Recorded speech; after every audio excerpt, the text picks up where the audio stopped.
मैं हूं विवेक और फाइनली यहाँ पर हमारे बीच आ चुका है बाकी रायन का चैप्टर नंबर 25। इतने दिनों बाद यार बहुत गजब का मीटअप यहाँ देखने को मिला है। सच में बता रहा हूँ, मजा आ जाएगा देखकर। खैर अगर आप नए हैं तो मैं बाकी रायन के वीकली चैप्टर्स एक्सप्लेन करता हूँ, तो इसीलिए वीडियो को लाइक और चैनल को सब्सक्राइब कर लेना और भी ऐसी वीडियोस देखने के लिए। और अगर आप पुराने हैं तो आपको अच्छी तरह से मालूम है क्या करना है। तो कर लिए तो चलो शुरू करते हैं फिर।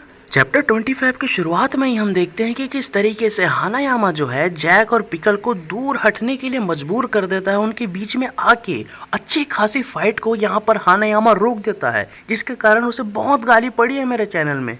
तो यहाँ पर हम देखते हैं कि हानायामा के हाथ दोनों के आमने सामने होते हैं ताकि वो लोग और ना भिड़ पाए। यहाँ पर हानायामा एकदम से बहुत अच्छे बैटल को रोक दिया होता है। यह देखकर सच में काफी गुस्सा आ रहा है मुझे।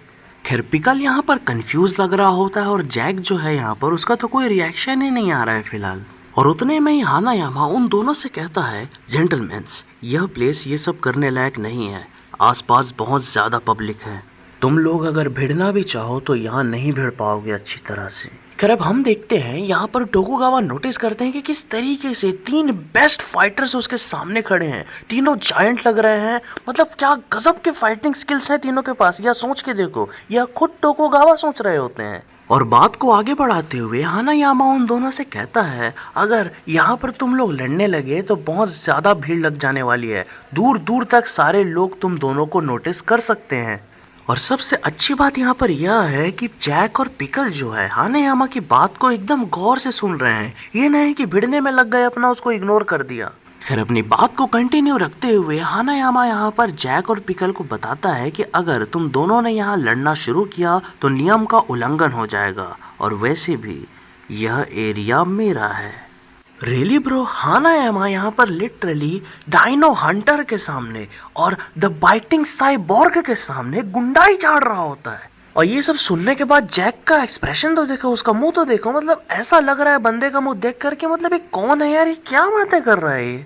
उतने में ही हानायामा कहता है, तुम दोनों को सभी लोग दूर दूर से नोटिस कर सकते हैं, खासकर ये होमोसेपियन जो कभी गायब हो जाता है और कभी भी आ जाता है। पिकल को तो देख के लग रहा है यार यहाँ पर हानायामा की बातें उसे घंटा समझ में नहीं आ रही हैं, लेकिन फिर भी वो तो अलग ही किसी सोच में पड़ा हुआ है। और तभी पिकल को कोई बात हिट करती है और उसे याद आ जाता है कि अरे ये तो वही है। और यहाँ पर अपनी प्यारी सी हंसी बिखेरते हुए दौड़कर वो एकदम हानायामा को गले लगा लेता है। और इतने जोर से गले लगाता है कि हानायामा पीछे घसट जाता है। यहाँ पर उसके महंगे वाले जूते भी एकदम रगड़ा से जाते हैं और लोग भी यह सब देख भौचक्के रह जाते हैं। और पिकल एकदम क्यूटली गले लगा लिया होता है हानायामा को यहाँ पर, जैसे कोई बहुत एकदम पुराना भूला हुआ बेस्ट फ्रेंड उसे मिल गया हो। हाँ भाई, इस पैनल में अब तुम नोटिस करोगे किस तरीके से पिकल का क्या साइज है हानायामा के सामने। ये ओरिजिनल हाइट डिफरेंस है इनका, 6 फुट 5 इंच का हानायामा, 8 फीट का पिकल। अब इन सब के बीच हानायामा को याद आता है कि अच्छा, पिकल बाबू जो है पुराना मीटअप का स्टाइल याद कर रहा है, जो उस समय रस्साकसी इन दोनों ने करा था उसी तरीके से मिल रहा है यहाँ पर हानायामा से पिकल। यहाँ पर हानायामा से मिलने के बाद पिकल जो स्माइल दे रहा होता है, यह देखकर हम अच्छे तरीके से समझ सकते हैं कि उसे कितना अच्छा लग रहा है। खैर जो लोग ये सब होते देख रहे होते हैं उन्हें ऐसा लग रहा होता है कि जैसे ये लोग कोई फ्रेंड्स हो, बहुत दिन बाद मिल रहे हों। खैर अब आता है वो मीटअप जो कि बाकी के पूरे हिस्ट्री में कभी भी नहीं हुआ था। और फाइनली यहाँ पर हम देखते हैं कि हानायामा और जैक आमने सामने खड़े होते हैं। पूरा बाकी हिस्ट्री में सच में पहली बार हुआ यार, हानायामा और जैक इतना समय ही के सीरीज में साथ रहने के बावजूद एक दूसरे से मिले तक नहीं थे, बात तक नहीं की थी। फाइनली ऐसा हो गया। और भी कई ऐसे कैरेक्टर्स हैं जो कि एक दूसरे से नहीं मिले हैं, जैसे बिस्किट ओलिवा को ले लो, वो जैक से कभी नहीं मिला, ना ही हानायामा से। खैर यहाँ जैक से हानायामा कहता है, हे बिग गाय, उम्मीद है तुम मेरी बात को समझ रहे हो। हानायामा जैक का नाम तक नहीं जानता भाई। खैर हानायामा के इतना कहने के बाद भी जैक उससे कोई भी बात नहीं करता, कोई रिप्लाई नहीं देता। एकदम सुनने वो खड़ा रहता है और सोच रहा होता है कि कहूँ तो क्या कहूँ।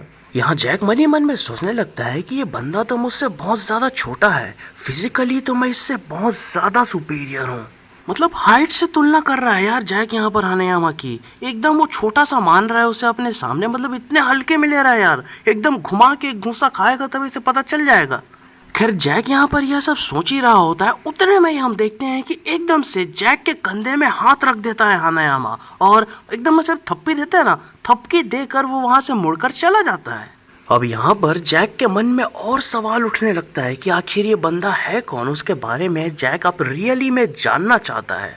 खैर अब हानायामा जो है एकदम जाके टोकुगावा के सामने उगड़ू बैठ जाता है और टोकुगावा से कहता है, तो टोकुगावा आप इन दोनों को अपने प्लेस में लड़वाना चाहते हैं क्यों, है ना? तो यह सुनकर टोकुगावा जवाब में कहते हैं, लड़वाना चाहता था लेकिन तुमने तो इनकी फाइट रुकवा दी, क्या तुम लड़ना पसंद करोगे? हानायामा यहाँ पर रिप्लाई में कहता है, हाँ बात तो सही है, मैंने इन दोनों की फाइट रुकवाई है, हर्जाना भी मुझे ही भरना पड़ेगा, हर्जाना तो मुझे ही भरना पड़ेगा। ऐसा कहते हुए हानायामा वहाँ से निकल जाता है। इनडायरेक्टली ही सही यहाँ पर हम देख सकते हैं कि किस तरीके से टोकुगावा ने कह दिया है हानायामा से कि तुम जैक से लड़ो। बहुत ही गजब की फाइट का इन्विटेशन मिल गया है भाई हानायामा को। खैर हानायामा को जाते हुए पिकल, टोकुगावा और जैक देख रहे होते हैं और उतने में ही जैक टोकुगावा से पूछता है, टोकुगावा ये कौन है? और टोकुगावा रिप्लाई में कहते हैं, ये प्रो है, स्ट्रीट फाइटर है। और स्ट्रीट फाइटिंग सुनते ही एकदम से जैक के कान खड़े हो जाते हैं क्योंकि वो पिट फाइटर है और पिट फाइटिंग और street fighting kind of same है, समझ लो। और उतने में टोकुगावा हानायामा के बारे में बताते हुए यह कहते हैं जैक से कि मान लो ये बिल्कुल तुम्हारा अपोजिट है, उसने अच्छे खासों को धूल चटाई है। और उतने में ही टोकुगावा जैक को टॉन्ट मारते हुए कहते हैं, क्यों जैक एक्साइटेड हो गए ना? तुमने ही कहा था ना कि तुम फैंग्स लड़ाना चाहते हो, मेरे हिसाब से तो तुम्हें इसके साथ फैंग्स लड़ाने चाहिए। और अगले ही पैनल में हम अंडरग्राउंड अरीना को देखते हैं और ऑफिशियली यहाँ पर कंफर्म कर दिया होता है हानायामा वर्सेस जैक के फाइट को टोकुगावा ने।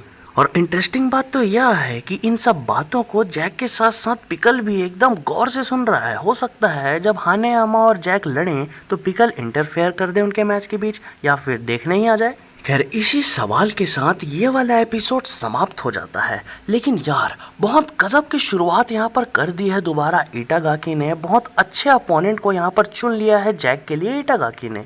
ये फाइट सच में काफी इंटरेस्टिंग होने वाली है यार। मतलब सोचो हानायामा एक ऐसा बंदा जो कि बिल्कुल मतलब जो अटैक्स उसके और आते हैं उसे वो रोकता ही नहीं है, खा लेता है। यहाँ तक कि मुसाशी के तलवार के वारों तक को उसने खाया था। यहाँ पर जैक के पास तो इतने बड़े बड़े हथियार हैं। अब क्या पता फाइट में आगे चल के या तो हानायामा घूंसा मार के दांत तोड़ दे जैक का, या फिर जैक हानायामा को नए नए निशान दे दे। ऐसे ऐसी जगहों को काटे कि मतलब क्या ही बताएं। खैर आपको इस बारे में क्या लगता है कमेंट में बताना बिल्कुल भी ना भूलना। मैं सब कमेंट्स पढ़ता हूँ, अच्छा बुरा सब, तो इसलिए बताना ना भूलें। साथ ही साथ और ऐसी वीडियोस के लिए वीडियो को लाइक करें और चैनल को सब्सक्राइब करें। Love you all, I am out.